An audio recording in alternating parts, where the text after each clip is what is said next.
Bab 1. Berpancasila dalam keseharian di masyarakat. Hal baik apakah yang telah kamu lakukan pada pagi ini di rumah sebelum berangkat ke sekolah? Tujuan pembelajaran.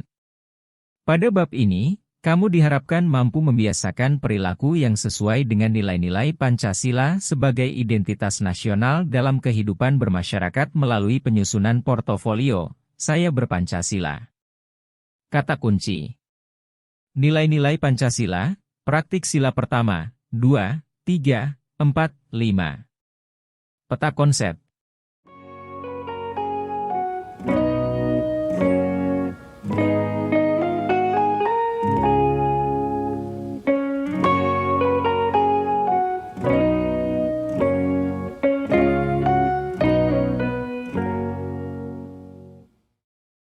Asesmen awal, siap belajar. 1. Perilaku dan tindakan baik apa yang telah dilakukan oleh kamu di rumah, perjalanan ke sekolah, dan ketika di sekolah. 2. Perilaku, tindakan, ucapan baik apa yang pernah kamu dapatkan atau terima dari orang lain. Apa yang dirasakan olehmu ketika mendapatkan perilaku, tindakan atau perkataan baik dari orang lain. 3. Mengapa setiap manusia perlu melakukan kebaikan kepada orang lain? Pancasila bukan sekadar dihafal dan dipahami, tetapi juga harus dipraktikkan dalam kehidupan keseharian kamu.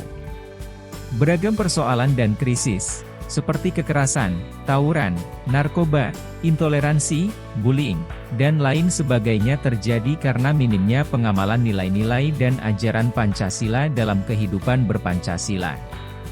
Pancasila merupakan Weltanschauung atau pandangan dunia. Artinya, Pancasila merupakan tata nilai yang berfungsi seperti halnya budaya atau norma yang telah hidup turun-temurun di tengah-tengah masyarakat. Pancasila menjadi pedoman hidup segenap bangsa Indonesia dalam kehidupan keseharian, termasuk kamu. Untuk itu, Pancasila tidak cukup hanya dihafal dan dipahami, melainkan harus dipraktikkan dalam kehidupan sehari-hari, baik di lingkungan keluarga, lingkungan sekolah, maupun dalam konteks yang lebih luas. Pada kesempatan ini, kita akan mempelajari lebih jauh tentang pengamalan nilai-nilai Pancasila dalam keseharian. Siap mengingat kembali. Pada kelas sebelumnya, kamu telah belajar tentang rumusan dan keterkaitan sila-sila Pancasila serta Pancasila sebagai ideologi terbuka. Di kelas 10, kamu juga telah belajar tentang bagaimana ide-ide pendiri bangsa tentang dasar negara dan kedudukan Pancasila, serta memberikan gagasan solutif mengatasi perilaku yang bertentangan dengan nilai-nilai Pancasila. Coba kamu ingat, bagaimana proses lahirnya Pancasila, bagaimana proses Soekarno menggali 5 nilai atau dasar yang kemudian diberi nama Pancasila. Nah, sekarang ini, kita akan memfokuskan pembahasan kita pada bagaimana mempraktikkan nilai-nilai Pancasila sebagai identitas nasional, falsafah, dan sebagai pandangan hidup bangsa. Saya dan Pancasila.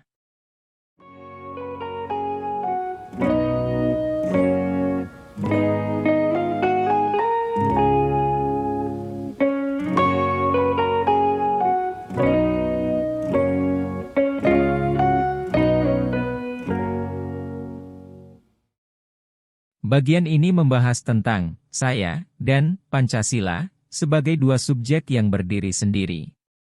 Melalui bab ini, kamu akan belajar bahwa nilai-nilai dalam Pancasila berasal dari saripati budaya dan tradisi bangsa Indonesia. Oleh karena itu, kita perlu terus menjaga Pancasila melalui pengamalan nilai-nilai Pancasila dalam keseharian. 1. Sudahkah kita berpancasila? Untuk mengawali bab ini, baca dan resapilah pernyataan Bapak Proklamator kita, Insinyur Soekarno, sebagaimana yang tertulis dalam biografi yang diceritakan Soekarno kepada Cindy Adams, Bung Karno penyambung lidah rakyat Indonesia, berikut ini. Aku tidak mengatakan bahwa aku menciptakan Pancasila. Apa yang kukerjakan hanyalah menggali jauh ke dalam bumi kami, tradisi-tradisi kami sendiri, dan aku menemukan 5 butir mutiara yang indah. Bung Karno penyambung lidah rakyat Indonesia. Apa yang kamu pikirkan ketika mendengar pernyataan Presiden pertama, Insinyur Soekarno tersebut? Pernyataan Soekarno ini menjelaskan bahwa nilai-nilai Pancasila sudah dipraktikkan oleh nenek moyang kita, telah menjadi tradisi yang turun-temurun. Kemudian, Soekarno dan para pendiri bangsa mengkaji tradisi-tradisi bangsa Indonesia, merumuskannya menjadi 5 sila yang disebutnya sebagai Pancasila. Lalu, perilaku dan tradisi seperti apa yang ditemukan oleh mereka? Soekarno menemukan bahwa bangsa kita, sejak dulu, sudah terbiasa bergotong royong. Untuk bercocok tanam, misalnya, mereka saling membantu dan bergantian menggarap tanah, mencangkul, menanam benih, mengatur saluran air, memberikan pupuk, memanen. Demikian juga ketika hendak membangun rumah, bangsa kita sejak dulu sudah terbiasa bergotong royong. Bahkan, kegiatan bergotong royong itu sampai sekarang masih terawat dalam beberapa tradisi. Di Jawa, ada sinoman yang lazim dilakukan pada acara pernikahan di mana ibu-ibu dan bapak-bapak sekitar penyelenggara akan ikut membantu, mulai dari memasak, mendirikan tenda, menerima tamu, dan lain-lain. Di Bangka, ada tradisi nganggung yang dilakukan dengan membawa dulang berisi makanan ke masjid saat menyambut hari besar keagamaan dan kedatangan tamu besar. Demikian juga di tempat lain seperti Marsialapari di Mandailing, Rambu Solo, di Toraja, Ngayah di Bali, dan lain sebagainya. Perhatikanlah lingkunganmu. Tradisi dan praktik apa yang menggambarkan gotong royong?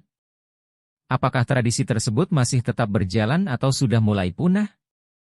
Galilah lebih mendalam, bagaimana tradisi yang menggambarkan gotong royong di lingkungan kamu.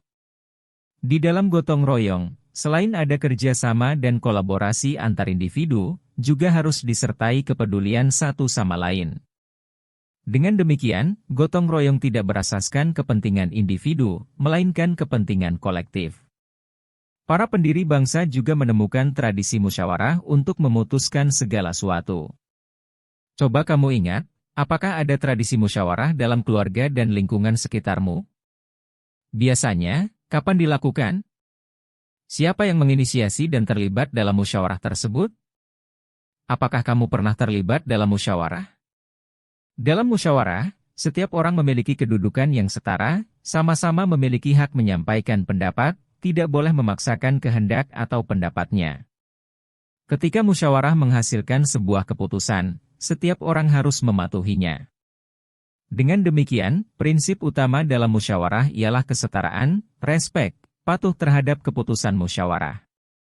Para pendiri bangsa juga menemukan bahwa bangsa kita juga sejak dulu memiliki solidaritas dan empati yang tinggi terhadap orang lain sehingga mereka rela membantu orang lain yang membutuhkan bantuan. Ketika ada yang kesulitan, orang lain memberikan bantuan dan pertolongan secara tulus. Bantuan apa yang pernah kamu berikan kepada orang lain yang membutuhkan? Bantuan apa yang pernah kamu dapatkan dari orang lain? Soekarno dan para pendiri bangsa juga menemukan bahwa bangsa kita sejak dulu selalu mempercayai adanya Tuhan Yang Maha Esa. Agama dan kepercayaan bangsa Indonesia kepada Tuhan ini sampai sekarang masih dapat kita jumpai. Kamu tentunya percaya kepada Tuhan. Demikian juga masyarakat di lingkunganmu. Selain kepercayaan kepada Tuhan Yang Maha Esa, dalam kehidupan sehari-hari, kamu pikirkanlah apa saja yang telah kamu lakukan untuk menjalankan perintahnya dan menjauhi larangannya. Tradisi dan budaya luhur di atas disarikan oleh Soekarno dan para pendiri bangsa menjadi Pancasila, kemudian diambil saripatinya menjadi 5 sila, Pancasila. Jadi, Pancasila yang menjadi dasar negara kita ini memang bersumber dari tradisi budaya bangsa Indonesia. Sebagai saripati dari nilai-nilai tradisi budaya bangsa Indonesia, Pancasila akan terus beradaptasi dengan perkembangan zaman. Pengamalan nilai-nilai Pancasila dalam kehidupan keseharian saat ini juga terus dipraktikkan oleh bangsa Indonesia. Kamu masih dapat menjumpai sejumlah praktik berpancasila pada kehidupan masyarakat di sekitarmu. Hasil jajak pendapat Kompas tahun 2022 menunjukkan bahwa pengamalan nilai-nilai Pancasila dalam kehidupan masyarakat dinilai lebih baik sebanyak 66,9%, dinilai lebih buruk sebanyak 30,3%, dan 2,8% menjawab tidak tahu. Sementara, di kalangan pejabat, elit, pengamalan nilai-nilai Pancasila dinilai lebih baik sebanyak 42,9%, dinilai lebih buruk sebanyak 45,8%, dan 11,2% menjawab tidak tahu. Penyebab utama mengapa pengamalan Pancasila di kalangan pejabat lebih buruk ialah tidak lepas dari banyaknya kasus korupsi dan dinilai tidak memikirkan nasib rakyat. Pengamalan nilai-nilai Pancasila perlu terus ditingkatkan sehingga berbagai persoalan yang melilit bangsa dan negara Indonesia dapat teratasi. Jika semua elemen bangsa mengamalkan Pancasila dengan baik, Indonesia akan lebih cepat maju, hidup rukun, damai, dan tidak banyak terjadi kekerasan. Pengamalan Pancasila harus dimulai dari diri sendiri. Dengan pengamalan nilai-nilai Pancasila, kamu bukan hanya akan menjadi lebih baik dan sukses, tetapi juga dapat berkontribusi untuk turut serta memajukan bangsa Indonesia. Pertanyaannya, apakah perilakumu sudah mencerminkan nilai-nilai Pancasila? Perilaku seperti apa yang kamu lakukan, baik di rumah, di sekolah, maupun di lingkungan masyarakat? Untuk mengecek atau menilai dirimu sendiri apakah perilakumu sudah mencerminkan nilai-nilai Pancasila, ada jabaran nilai-nilai dalam setiap sila Pancasila di bawah ini yang dijadikan rujukanmu, Peraturan BPIP Nomor 2 Tahun 2022 tentang Materi Dasar. Tabel nilai-nilai yang terkandung dalam sila-sila Pancasila. Ketuhanan Yang Maha Esa. 1. Bangsa Indonesia adalah bangsa yang bertuhan dan menolak paham anti-Tuhan, ateisme. 2. Bangsa Indonesia mengamalkan ajaran agamanya secara berkeadaban, saling menghormati satu sama lain. 3. Bangsa Indonesia wajib untuk menyembah Tuhannya dan beribadah menurut agama dan kepercayaannya masing-masing secara leluasa, berkeadaban, dan berkeadilan. 4. Bangsa Indonesia melaksanakan perintah agama dan kepercayaannya masing-masing dengan tetap mengedepankan harmoni dalam kehidupan bermasyarakat, berbangsa, dan bernegara. 5. Bangsa Indonesia tidak memaksakan suatu agama dan kepercayaan terhadap Tuhan Yang Maha Esa kepada orang lain. Kemanusiaan yang adil dan beradab. 1. Indonesia adalah negara bangsa, nation state, yang merdeka, bersatu dan berdaulat tetapi bukan chauvinistik. Indonesia tetap bagian dari dan bekerja sama dengan masyarakat bangsa-bangsa di dunia. 2. Bangsa Indonesia adalah bangsa yang menghendaki pergaulan bangsa-bangsa di dunia dengan prinsip saling menghormati nilai-nilai nasionalisme. Bahkan kearifan lokal setiap bangsa yang tumbuh subur dalam taman sarinya bangsa-bangsa di dunia. 3. Indonesia merupakan bagian dari kemanusiaan universal yang menjunjung tinggi hak asasi manusia dan mengembangkan persaudaraan berdasarkan nilai-nilai keadilan dan keadaban. 4. Bangsa Indonesia mengakui dan memperlakukan kesederajatan manusia sesuai dengan harkat dan martabatnya sebagai makhluk Tuhan Yang Maha Esa. 5. Mengembangkan sikap saling tenggang rasa tepa salira dan memahami bahwa perbedaan suku, ras, agama, dan kepercayaan adalah keniscayaan yang tidak boleh menimbulkan pertentangan. Persatuan Indonesia. 1. Negara kebangsaan Indonesia bukan sekadar timbul karena persatuan perangai yang timbul karena persatuan nasib, tetapi lebih dari itu, karena juga adanya persatuan antara orang dengan tanah air yang didiaminya. 2. Persatuan Indonesia bernapaskan semangat kebangsaan yang melindungi segenap bangsa dan seluruh tumpah darah Indonesia yang senasib dan sepenanggungan dalam bingkai NKRI. Persatuan Indonesia adalah sikap kebangsaan yang saling menghormati perbedaan dan keberagaman masyarakat dan bangsa Indonesia. 3. Bangsa Indonesia mampu menempatkan persatuan, kesatuan serta kepentingan keselamatan bangsa dan negara sebagai kepentingan bersama di atas kepentingan pribadi atau golongan. 4. Segenap warga negara Indonesia mengembangkan rasa cinta tanah air dan bangsa serta bersedia berkorban untuk kepentingan negara dan bangsa apabila diperlukan. 5. Mengembangkan rasa kebanggaan berkebangsaan dan bertanah air Indonesia. Kerakyatan yang dipimpin oleh hikmat kebijaksanaan dalam permusyawaratan perwakilan. 1. Negara Indonesia bukan sebuah negara yang didirikan untuk satu golongan tetapi untuk semua yang bertanah air Indonesia. Oleh karena itu penyelenggaraan negara didasarkan pada permusyawaratan perwakilan. 2. Negara Indonesia adalah negara demokrasi yang mengakui dan menjunjung tinggi kedaulatan rakyat dengan mengutamakan prinsip permusyawaratan dalam lembaga perwakilan rakyat. 3. Demokrasi yang dibangun di Indonesia bukanlah demokrasi barat, tetapi demokrasi berlandaskan permusyawaratan yang mampu mewujudkan kesejahteraan sosial. 4. Bangsa Indonesia wajib menghormati dan menjunjung tinggi setiap keputusan yang dicapai sebagai hasil musyawarah dan dengan iktikat baik dan rasa tanggung jawab menerima dan melaksanakan hasil keputusan musyawarah. 5. Bahwa bangsa Indonesia tidak mengenal sistem diktator mayoritas dan tirani minoritas. Keadilan sosial bagi seluruh rakyat Indonesia.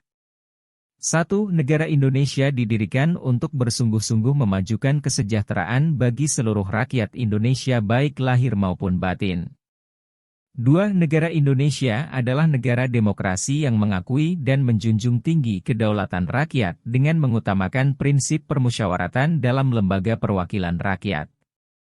3. Negara Indonesia wajib menjamin setiap warga negara untuk mendapatkan pendidikan, pekerjaan, dan penghidupan yang layak, bermartabat dan berkeadilan. 4. Bangsa Indonesia dalam mengambil keputusan senantiasa dipimpin oleh nilai-nilai ketuhanan, kemanusiaan, persatuan dalam semangat hikmat kebijaksanaan dalam permusyawaratan untuk mewujudkan keadilan. 5. Tiap warga bangsa Indonesia tidak menggunakan hak milik untuk hal-hal yang bersifat pemborosan dan gaya hidup mewah. B. Saya berPancasila.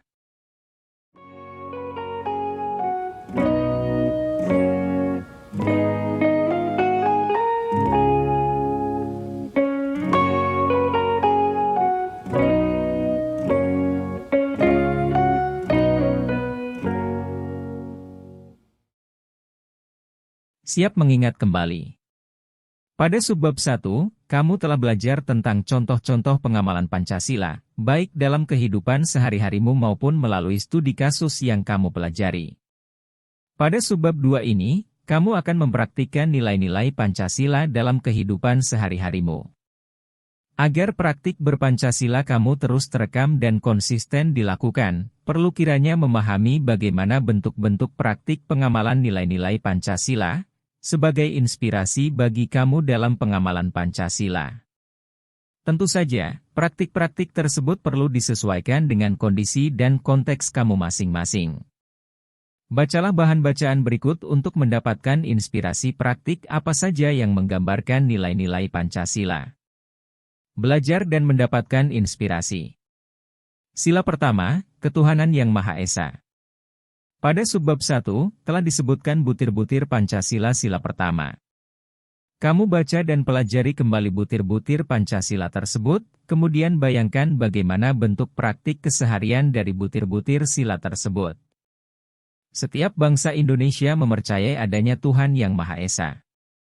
Kepercayaan kepada Tuhan Yang Maha Esa ini kiranya dapat menjadi pedoman dan pemandu bagi setiap bangsa Indonesia untuk menjalankan ajaran agama kepercayaannya. Menjadi pribadi yang taat beragama pasti juga menjadi warga negara yang baik karena nilai-nilai Pancasila tidak bertentangan dengan ajaran agama. Berikut ini beberapa contoh praktik pengamalan Pancasila sila pertama yang dapat kamu lakukan dalam keseharianmu. Tentunya, kamu perlu menyesuaikan dengan konteks dan kondisi masing-masing. 1. Memeluk dan mempercayai sepenuhnya salah satu agama kepercayaan, serta mengamalkan ajaran-ajaran agama kepercayaannya. Sebaik-baiknya dan meninggalkan hal-hal yang dilarang oleh agama kepercayaan. 2. Menghargai pemeluk agama kepercayaan lain dengan cara tidak melakukan penistaan agama kepercayaan seperti melakukan pembakaran rumah ibadah, merendahkan dan melecehkan Tuhan agama kepercayaan lain, menghalang-halangi pemeluk agama kepercayaan lain melaksanakan ibadah. 3. Mau bekerja sama dengan rekan pemeluk agama kepercayaan lain tanpa membeda-bedakan orang lain berdasarkan agama kepercayaannya. 4. Tidak memaksa pemeluk agama lain untuk mempercayai agama kepercayaan dirinya. 5. Tidak membuat kegaduhan atau mengganggu ketika pemeluk agama kepercayaan lain melaksanakan ibadah atau upacara keagamaan. Selain itu, ada banyak contoh praktik lain yang dapat kamu lakukan sebagai wujud praktik pengamalan sila ketuhanan yang Maha Esa. Sila kedua, kemanusiaan yang adil dan beradab. Setiap manusia lahir dengan harkat dan martabat yang sama di hadapan Tuhan yang Maha Esa. Oleh karena itu, kita harus mengakui bahwa setiap manusia memiliki persamaan derajat, hak, dan kewajiban asasi tanpa membeda-bedakan suku, keturunan, agama, kepercayaan, jenis kelamin, kedudukan sosial, warna kulit, dan lain sebagainya. Kamu baca dan pelajari kembali butir-butir Pancasila pada topik sebelumnya. Berikut ini beberapa contoh praktik pengamalan Pancasila sila kedua yang dapat kamu lakukan dalam keseharianmu. Tentunya, kamu perlu menyesuaikan dengan konteks dan kondisi masing-masing. 1. Menentang keras berbagai bentuk perdagangan manusia, human trafficking, yang masih sering terjadi di lingkungan sekitar kita. 2. Berbaur dan bergaul dengan setiap orang tanpa membeda-bedakan, menghargai perbedaan latar belakang. 3. Tidak melakukan bullying dan kekerasan baik fisik maupun non-fisik kepada sesama, baik di sekolah maupun di luar sekolah. 4. Terlibat pada kegiatan-kegiatan sosial seperti membantu donasi kepada panti asuhan, korban bencana alam, korban kekerasan dan terorisme, dan lain sebagainya. 5. Mencegah terjadinya kejahatan dan kekerasan kepada orang lain, apapun latar belakang agama, kepercayaan, status sosial, etnis suku, dan latar belakang lainnya. 6. Terlibat dalam upaya dan program pemeliharaan lingkungan sebagai tempat hunian yang layak dan berkelanjutan untuk seluruh manusia dan generasi berikutnya. 7. Ikut berpartisipasi pada kegiatan atau program internasional baik melalui jalur pendidikan, olahraga, ataupun kegiatan perdamaian dunia. 8. Melakukan kolaborasi lintas negara untuk menciptakan persaudaraan global, misalnya dengan siswa dari negara lain. 9. Tidak melakukan fitnah dan ujaran kebencian serta memproduksi dan menyebarluaskan hoaks. Selain itu, ada banyak contoh praktik lain yang dapat kamu lakukan sebagai wujud praktik pengamalan sila kemanusiaan yang adil dan beradab. Sila ketiga, Persatuan Indonesia. Jika sila kedua mengembangkan kemanusiaan universal yang berlaku untuk segenap manusia, sila ketiga fokus pada persatuan Indonesia. Ada polarisasi dan konflik di tengah-tengah masyarakat, baik antar warga, maupun sampai pada gerakan separatisme. Ada juga kelompok yang hendak mengusung ideologi lain untuk menggantikan Pancasila sehingga ia berpotensi memecah belah bangsa. Lalu, bagaimana contoh praktik pengamalan sila ketiga? Berikut ini beberapa contoh praktik pengamalan Pancasila sila ketiga yang dapat kamu lakukan dalam keseharian kamu. Tentunya, kamu perlu menyesuaikan dengan konteks dan kondisi masing-masing. 1. Mempertahankan status warga negara. Indonesia dengan tidak berpindah menjadi warga negara lain sekalipun ada banyak masalah yang dihadapi oleh bangsa dan negara Indonesia. Sebaliknya, masalah-masalah yang dihadapi oleh bangsa dan negara Indonesia ini dijadikan peluang untuk berkontribusi kepada bangsa dan negara. 2. Mempertahankan dan menjaga tradisi lokal, seperti pakaian tradisional batik, serta tradisi-tradisi yang sudah turun-temurun berlangsung di lingkungannya. 3. Turut serta menjaga lingkungan Indonesia dari berbagai upaya pengrusakan melalui berbagai upaya dan cara seperti menjaga kebersihan, tidak melakukan pembalakan liar. 4. Menempatkan kepentingan nasional dan kelompok di atas kepentingan pribadi, seperti menolong teman yang sedang kesusahan. 5. Turut serta memajukan perekonomian lokal dengan pemberdayaan UMKM, membeli dan menggunakan produk-produk lokal nasional ketimbang produk impor. 6. Menghindari konflik kepada sesama dengan cara tidak mengejek, mengadu domba, dan membuli warga negara lain yang berbeda latar belakangnya. 7. Turut serta dalam upaya untuk menghentikan penyebaran hoaks dan ujaran kebencian. 8. Ikut serta dalam kegiatan-kegiatan di sekolah dan masyarakat sebagai konsekuensi kamu menjadi warga sekolah dan masyarakat. Selain itu, ada banyak contoh praktik lain yang dapat kamu lakukan sebagai wujud praktik pengamalan sila persatuan Indonesia. Sila keempat, kerakyatan yang dipimpin oleh hikmat kebijaksanaan dalam permusyawaratan perwakilan. Setiap manusia memiliki latar belakang yang berbeda-beda. Adanya perbedaan itu dapat menjadi salah satu pemicu terjadinya kesalahpahaman, prasangka negatif, dan bahkan konflik. Sila keempat ini memberikan panduan bahwa kamu harus mengedepankan hikmat dan kebijaksanaan dalam musyawarah. Artinya, dalam melaksanakan musyawarah, kamu tidak boleh memaksakan pendapat dan kehendakmu, tetapi harus dengan bijaksana dapat menerima perbedaan-perbedaan tersebut. Hikmat bermakna kelembutan hati dan kejernihan berpikir, sementara kebijaksanaan berkaitan dengan penggunaan akal pikiran dan akal budi. Dalam konteks kehidupan bernegara, Indonesia harus dipimpin oleh pemimpin yang memiliki hikmat kebijaksanaan melalui musyawarah atau demokrasi. Pemimpin di sini tidak hanya presiden, tetapi juga semua jenjang pemimpin mulai dari RT, RW, lurah, wali kota, bupati, gubernur serta pemimpin-pemimpin di berbagai sektor lainnya. Berikut ini beberapa contoh praktik pengamalan sila keempat yang dapat kamu lakukan dalam keseharian kamu. Tentunya, kamu perlu menyesuaikan dengan konteks dan kondisi masing-masing. 1. Tidak memaksakan kehendak atau pendapatmu kepada orang lain, misalnya dengan cara melakukan suap agar orang lain mengikuti pendapatmu. 2. Selalu melakukan musyawarah dalam memutuskan suatu hal yang menyangkut kepentingan orang banyak, serta mematuhi segala keputusan musyawarah sekalipun kamu memiliki pendapat yang berbeda. 3. Ikut serta menyuarakan aspirasi, gagasan, dan solusi kepada pemimpin, baik di tingkat RT, RW, kelurahan maupun sampai dengan tingkat nasional, terkait dengan upaya-upaya menyelesaikan masalah yang dihadapi. 4. Menggunakan akal sehat dan hati nurani dalam bersikap, bertindak, dan berpikir di lingkungan masyarakat sehingga sebelum kamu bertindak, bersikap, berpendapat, kamu harus memikirkan secara logis dan menggunakan hati nurani. Kamu dapat berefleksi tentang apakah tindakan, sikap, dan perkataan kamu sudah benar. Jika sudah benar, apakah tepat dan memiliki manfaat? 5. Terlibat dalam upaya-upaya penyelesaian konflik, mendamaikan yang sedang bertikai dengan cara-cara demokratis.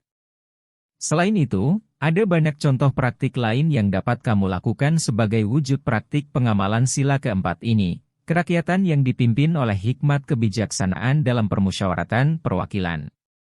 Sila kelima, keadilan sosial bagi seluruh rakyat Indonesia. Seorang terpelajar harus sudah berbuat adil sejak dalam pikiran, apalagi dalam perbuatan, demikian kata Pramudia Anantatur dalam novel Bumi Manusia.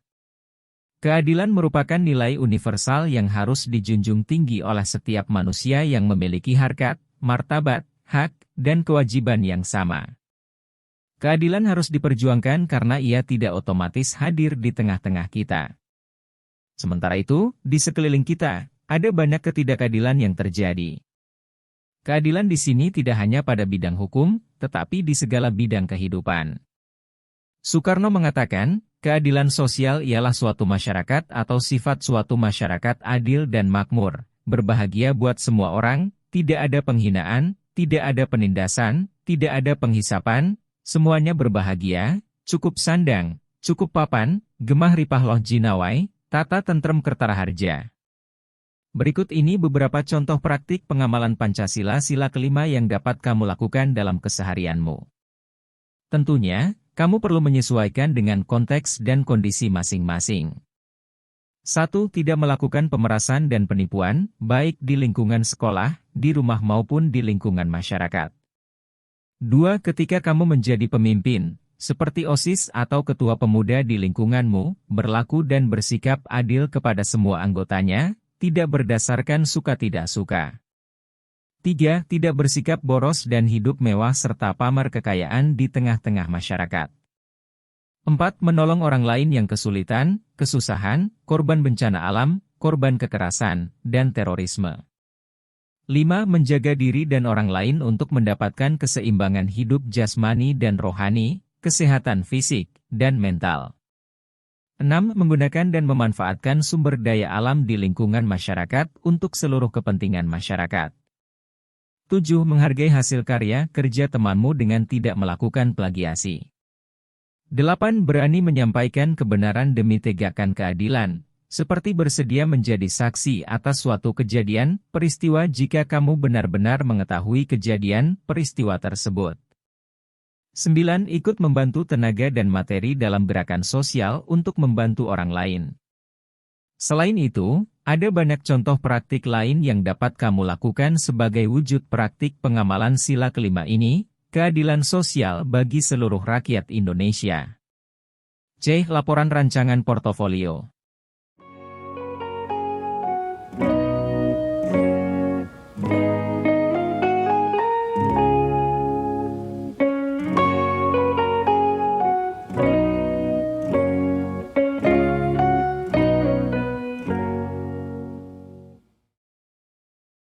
Pada pertemuan sebelumnya, kamu telah menyusun rancangan portofolio, Saya Berpancasila.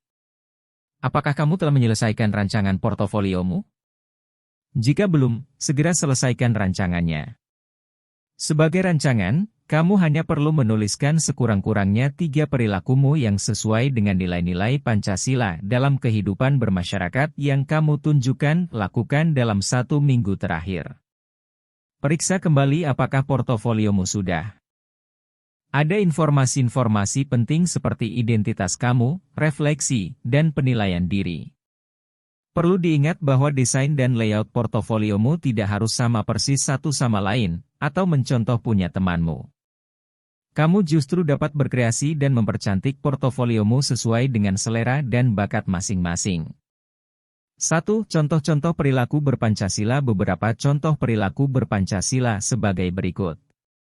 A. Menghargai agama, kepercayaan orang lain. Kebinekaan pada bidang agama, kepercayaan merupakan kekayaan bangsa Indonesia. Untuk menghadapi kebinekaan ini, setiap bangsa Indonesia, termasuk kamu, harus saling menghargai, saling memahami dan membangun toleransi antar sesama pemeluk agama, kepercayaan.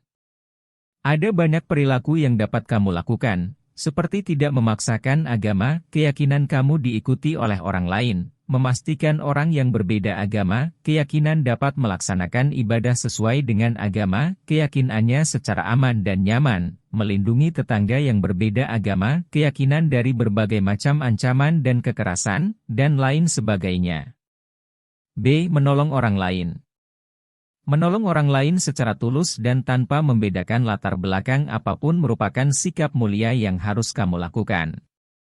Ketika kamu membantu orang lain, sejatinya, kamu sedang menolong diri kamu sendiri. Percayalah, Tuhan akan membalas kebaikanmu dengan hal yang lebih indah. Tidak ada satupun manusia yang tak membutuhkan pertolongan orang lain. Demikian juga kamu. Karena itu, berikan pertolongan semampu kamu kepada orang lain. C. Turut serta dalam kegiatan kemasyarakatan di lingkunganmu. Ada banyak kegiatan yang dapat kamu lakukan, baik itu kegiatan keagamaan, keamanan, maupun kemasyarakatan. Pada kegiatan dalam rangka memperingati Hari Ulang Tahun Kemerdekaan Indonesia, misalnya, kamu dapat berpartisipasi menjadi panitia, memberikan usulan, pendapat kepada masyarakat, dan lain sebagainya. Kamu dapat belajar kepada masyarakat tentang bagaimana menyelenggarakan kegiatan. D. Menghentikan hoaks. Salah satu tantangan saat ini ialah menyebarnya berita bohong atau yang sering disebut hoaks. Hoaks ini seringkali memicu terjadinya perselisihan, perpecahan, dan permusuhan di kalangan masyarakat. Salah satu pemicu terjadinya banyak hoaks ialah rendahnya literasi. Untuk itu, kamu dapat membantu masyarakat sekitar untuk meningkatkan literasi, menolak hoaks yang berkembang dengan cara menghentikan penyebaran hoaks, meluruskan hoaks, dan lain sebagainya. Selain keempat contoh di atas, ada banyak contoh lain yang dapat kamu temukan baik yang dilakukan oleh kamu sendiri maupun yang dilakukan oleh teman kamu dan orang di sekitarmu. Perilaku-perilaku kamu yang terekam dalam portofolio, Saya Berpancasila, ini merupakan tugas yang nanti akan dinilai. Oleh karena itu, kamu perlu menuliskan secara jujur semua perilaku berpancasila yang kamu lakukan di masyarakat. Selain itu, kamu secara rutin dan konsisten menulis perilakumu. Mengingat portofolio ini berisi narasi atau deskripsi tentang perilaku yang kamu lakukan, kamu perlu segera mencatat atau menuliskannya ketika satu perilaku penting yang kamu lakukan, tidak usah ditunda. 2. Refleksi itu sangat penting.